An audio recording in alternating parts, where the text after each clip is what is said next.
अस्सलाम वालेकुम रहमतुल्लाहि व बरकातुहू। डियर स्टूडेंट्स, आज हम biochemistry of biological nitrogen fixation जो है इसके ऊपर बात करेंगे। इसमें हम जो है पहले थोड़ा सा ओवरव्यू ले लेते हैं कि जो नाइट्रोजन फिक्सेशन है ये एटमॉस्फेरिकली भी होती है और इंडस्ट्रियल स्केल पे भी होती है। इंडस्ट्रियल स्केल पे हम जो नाइट्रोजन फर्टिलाइजर बनाते हैं जैसे यूरिया है, डीएपी है, ठीक है, ये है इंडस्ट्रियल स्केल के ऊपर नाइट्रोजन फिक्सेशन आर्टिफिशियल जो हम करते हैं। और एटमॉस्फेरिक में क्या होता है, जो ये क्या कहते हैं इसको, लाइटनिंग जब होती है, बिजली चमकती है, उस वक्त भी हवा के अंदर जो मौजूद नाइट्रोजन है ये ऑक्सीजन के साथ मिलके तो नाइट्रेट, नाइट्राइट या फिर अमोनिया के अंदर कन्वर्ट हो जाती है। तो जो बायोलॉजिकल नाइट्रोजन फिक्सेशन है इसके अंदर जो लिविंग ऑर्गेनिज्म वो यूज़ होते हैं और ख़ासतौर पर जो लेग्यूमिनस प्लांट्स हैं उनके अंदर ये नाइट्रोजन को फिक्स करते हैं रूट नोड्यूल्स के अंदर। तो 65% जो नाइट्रोजन फिक्स होती है उसके अंदर टोटल नाइट्रोजन का 65% जो है ये बायोलॉजिकल नाइट्रोजन फिक्सेशन के थ्रू होता है। और ये वाली फिर नाइट्रोजन जब मैन है इसको यूज़ करता है तो फूड हम खाते हैं तो उसके थ्रू हमारी बॉडी के तक भी पहुँच जाती है। तो इसको बायोलॉजिकल नाइट्रोजन इसलिए कहते हैं फिक्सेशन के क्योंकि इसके अंदर जो लिविंग ऑर्गेनिज्म है वो यूज़ हो रहे होते हैं। तो उसमें नाइट्रोजन को किस में कन्वर्ट करते हैं, अमोनिया के अंदर कन्वर्ट किया जाता है और उस अमोनिया से फिर आगे बहुत सारे कंपाउंड जो है वो बनाए जाते हैं। बैक्टीरिया भी इसको यूज़ करते हैं और जो प्लांट्स हैं वो भी इसको यूज़ करते हैं। तो ये सिम्बायोटिकली भी होती है और एसिम्बायोटिकली भी नाइट्रोजन फिक्सेशन होती है। तो ये कुछ बैक्टीरिया हैं जो नाइट्रोजन फिक्सेशन करते हैं, जैसे अजोटोबैक्टर है, रोडोस्पाइरलम है, बैसिलस है, राइजोबियम है और एनाबीना है। तो ये जो बैक्टीरिया हैं ये नाइट्रोजन को फिक्स जो है ये करते हैं। तो इसमें हम सिम्बायोटिक और नॉन सिम्बायोटिक जो इसमें हम देखते हैं। जो मेन डिफरेंस है वो क्या है कि जो सिम्बायोटिक है उसमें एक प्लांट होता है और एक साथ बैक्टीरिया मौजूद होता है, दोनों मिल के उसमें हेल्प करते हैं। बैक्टीरिया जो है उसको शेल्टर मिलता है और पौधे से फूड मिलती है और बैक्टीरिया पौधे के लिए नाइट्रोजन फिक्स करता है। और दूसरी जगह इसको लिविंग होस्ट की ज़रूरत होती है, बल्कि जो लिविंग ऑर्गेनिज्म होते हैं जैसे एनाबीना ये खुद ब खुद ही सॉइल के अंदर मौजूद होते हुए फ्री लिविंग के लिए आज़ादाना तौर पर रहते हुए नाइट्रोजन को फिक्स करता है। तो दोनों तरीक़ों से पॉसिबल है। तो जो सिम्बायोटिक है उसमें क्या होता है कि जो नाइट्रोजन है इसको फिक्स करते हैं एनएरोबिक कंडीशंस के अंदर। ये जो बैक्टीरिया इसको फिक्स करता है राइजोबियम, ये है एरोबिक, लेकिन जब इसने नाइट्रोजन को फिक्स करना होता है तब ये एनएरोबिक कंडीशन में होता है। और इसमें जो एंजाइम यूज़ होता है वो नाइट्रोजिनेज एंजाइम है जो कि नाइट्रोजन को अमोनिया के अंदर कन्वर्ट कर देता है। ये जो नाइट्रोजन एंजाइम है इसके पास दो प्रोटीन कम्प्लेक्स है, एक आयरन प्रोटीन है और एक मोलिब्डेनम आयरन प्रोटीन। तो ये दोनों इसकी हेल्प करती हैं और ये क्या करता है, नाइट्रोजन को उसमें कन्वर्ट कर देता है अमोनिया के अंदर। इसमें रूट नोड्यूल फॉर्मेशन का प्रोसेस बेटा पहले भी आपको पढ़ाया था, फिर इसमें थोड़ा ओवरव्यू कर लेते हैं कि जो राइजोबियम बैक्टीरिया होते हैं ये रूट हेयर की तरफ पहले अट्रैक्ट होते हैं और वहाँ पे जाकर रूट के अंदर इन्फेक्शन कर देते हैं और फिर रूट की जो हेयर की कर्लिंग होती है और इस तरह ये बैक्टीरिया एंटर हो जाता है इनटू द रूट हेयर। तो वहाँ से ये रूट आगे बनता है इन्फेक्शन थ्रेड, उससे ये रूट कॉर्टेक्स तक पहुँच जाता है। जब ये कॉर्टेक्स में पहुँचता है साथ साथ इसकी मल्टीप्लिकेशन भी होती रहती है। तो वो जो कॉर्टेक्स के सेल हैं वो भी मल्टीप्लाई करते हैं, डिवाइड करते हैं और वो रूट नोड्यूल एक बना देते हैं, ठीक है। तो वहाँ पे जाके ये एज ए बैक्टीरियोइड्स जो है रहना शुरू करता है और वहाँ पे ये एनएरोबिक कंडीशंस के अंदर क्या करता है, नाइट्रोजन को फिक्स करना शुरू कर देता है। अब ये जो रूट नोड्यूल है उसके अंदर एनएरोबिक कंडीशंस कैसे पैदा होती हैं कि वहाँ पे जो लेग हीमोग्लोबिन होती है वो ऑक्सीजन जो अपने साथ बाइंड कर लेती है और इस तरह वहाँ पे एनएरोबिक कंडीशंस क्रिएट हो जाती हैं और ये नाइट्रोजन को फिक्स करना स्टार्ट कर देता है।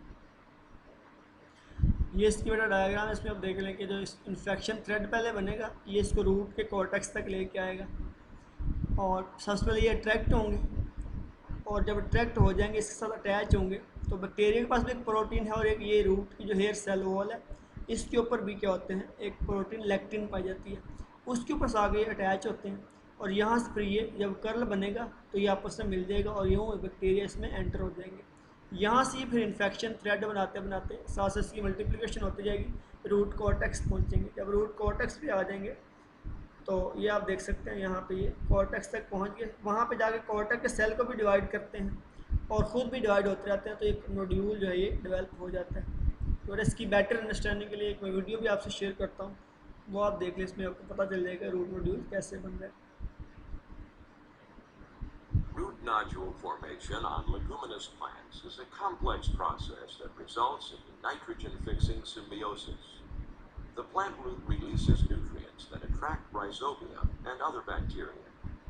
The first step in developing the symbiosis is attachment of the rhizobia to the surface of the plant root hair. A specific adhesion protein called Rick adhesin is present on the surface of specific rhizobium species. Carbohydrate-containing lectins are important plant cell surface receptors. Following binding, the root hair curls as the result of nod factors which migrate to the plant cell nucleus and influence transcription of genes needed for the symbiotic relation. Following curling, bacteria enter the root hair and induce the plant to form a cellulosic tube called the infection thread, which spreads down the root hair and into adjoining cells.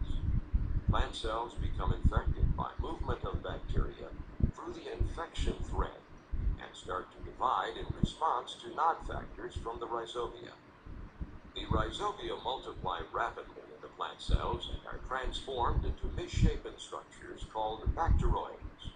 Bacteroids become surrounded by plant cell membrane to form structures called symbiosomes. Only at this stage does nitrogen fixation begin. Root nodule. इस तरह बेटा root nodule जब बन जाता है तो अब इसके अंदर होती है नाइट्रोजन फिक्सेशन। तो इसके लिए हमें नाइट्रोजनेज एंजाइम चाहिए जो नाइट्रोजन को अमोनिया के अंदर कन्वर्ट करेगा, और ये तब करेगा जब एनारोबिक कंडीशन होगी। एनारोबिक कंडीशंस कब बनती हैं? जब ये लेग हीमोग्लोबिन अपने साथ ऑक्सीजन को बाइंड कर लेती है। और इसके साथ इसको हाइड्रोजन डोनर चाहिए। ये पायरुविक एसिड हो सकता है, सुक्रोज हो सकता है, या ग्लूकोज हो सकता है। और इसको मैग्नीशियम बाइंडिंग एटीपी भी ज़रूरत होती है। ये पिछले लेक्चर में पढ़ा था कि ये 16 एटीपी यूज़ होते हैं दो अमोनिया के मॉलिक्यूल बनाने के लिए। इसलिए कार्बन कंपाउंड भी चाहिए जिससे जो कि नाइट्रोजन को रिसीव करेगा, ठीक है, और अमोनिया के अंदर कन्वर्ट करने के अंदर हेल्प करेगा। इसमें ये प्रोसेस का क्या है कि जो ग्लूकोज यहाँ पे ग्लूकोज 6 फास्फेट में कन्वर्ट हुआ है, ग्लाइकोजन का ये फर्स्ट स्टेप है ग्लाइकोलाइसिस का। तो यहाँ पे ये एज इलेक्ट्रॉन डोनर काम करता है, और ये ग्लूकोज 6 फास्फेट जो कन्वर्ट होता है फास्फोग्लूकोनिक एसिड के अंदर। ये रूट नोड्यूल के अंदर ये होगा प्रोसेस। तो ये NADP को NADPH2 में कन्वर्ट कर देगा। अब ये जो दो इलेक्ट्रॉन इसके पास हैं ये देगा ये फेरिडोक्सिन को, और फेरिडोक्सिन अपनी ये जो दो इलेक्ट्रॉन हैं ये आयरन कंटेनिंग जो प्रोटीन होगी उसको दे देगा। और फिर ये जो दो प्रोटीन है यहाँ पे ATP यूज़ होगा और ये हाई एनर्जी इलेक्ट्रॉन के अंदर कन्वर्ट होंगे, और ये दे देगा इसको मोलिब्डेनम आयरन कंटेनिंग प्रोटीन के पास। तो वहाँ पे जाके ये नाइट्रोजन को फिक्स करेंगे। ये आप यहाँ पे देख सकते हैं कि ये जो है फेरिडोक्सिन, इसके दो इलेक्ट्रॉन मिलने हैं कहाँ से? वो जो ग्लूकोज 6 फास्फेट कन्वर्ट हुआ फास्फोग्लूकोनिक एसिड के अंदर, तो उसने NADP को दो इलेक्ट्रॉन दिए, तो वो दो इलेक्ट्रॉन ये फेरिडोक्सिन लेगी और इसको दे देगी आयरन कंटेनिंग प्रोटीन जो है, ठीक है, और ये रिड्यूस हो जाएगी। अब ये जो रिड्यूस होना है इसने, तो यहाँ पे ये 16 ATP यूज़ होने, एनर्जी ये लेके इलेक्ट्रॉन हाई एनर्जी इलेक्ट्रॉन बनेंगे, और ये अपने इलेक्ट्रॉन जो है मोलिब्डेनम आयरन कंटेनिंग प्रोटीन को देंगे।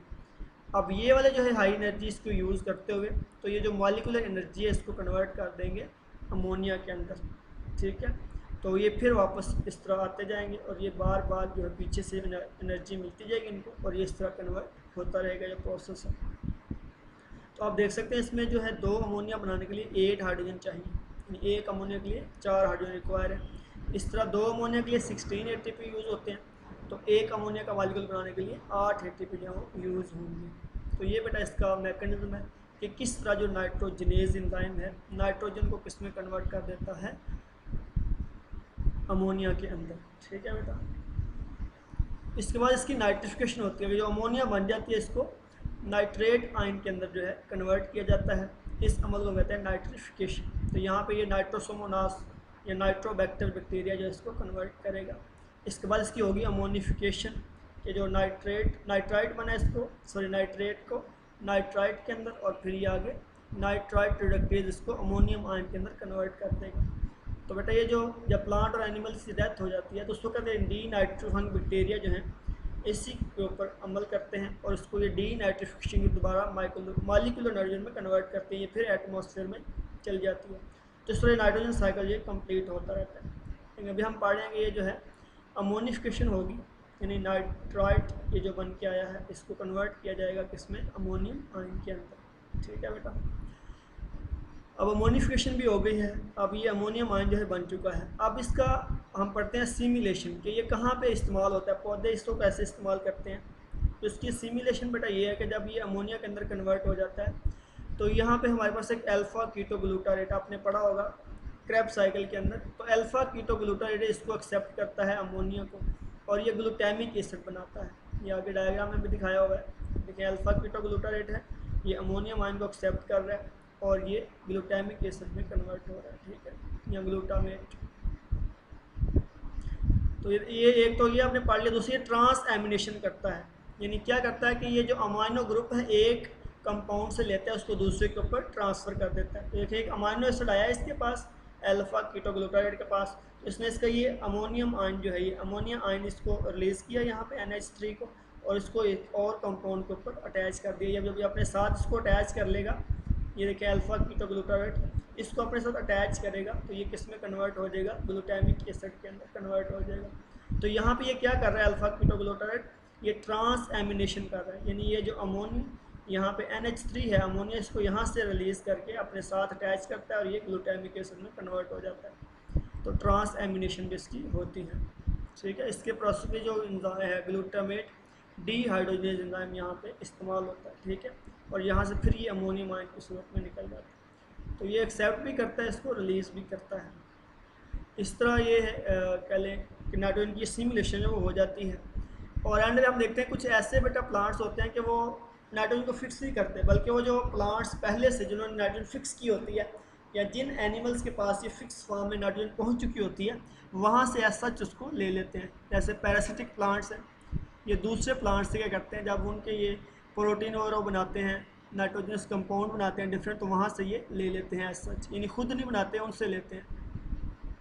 इस तरह सेप्रोफिटिक प्लांट जो होते हैं ये डेड ऑर्गेनिक प्लांट्स जो मैटर होता है और एनिमल्स होते हैं उनकी बॉडी से उसकी डीकम्पोजिशन करके वहाँ से ये ले लेते हैं अपने जो फूड है। इस तरह इंसेक्टिवोरस प्लांट्स जो हैं ये क्या करता है कि जब इंसेक्ट को खाते हैं तो उनकी बॉडी के अंदर भी प्रोटीन्स पाई जाती हैं, तो वहाँ से ये नाइट्रोजन को यूज़ कर लेते हैं। तो इसलिए इसको heterotrophic mode of nitrogen fixation कहते हैं। ये जो पहले से नाइट्रोजन मौजूद होती है किसी भी लिविंग ऑर्गेनिज्म के पास उससे छीन लेते हैं ये। ठीक है, और अपना काम ये चलाते हैं। तो बेटा ये आज का हमारा लेक्चर था। ओके, अल्लाह हाफ़िज़।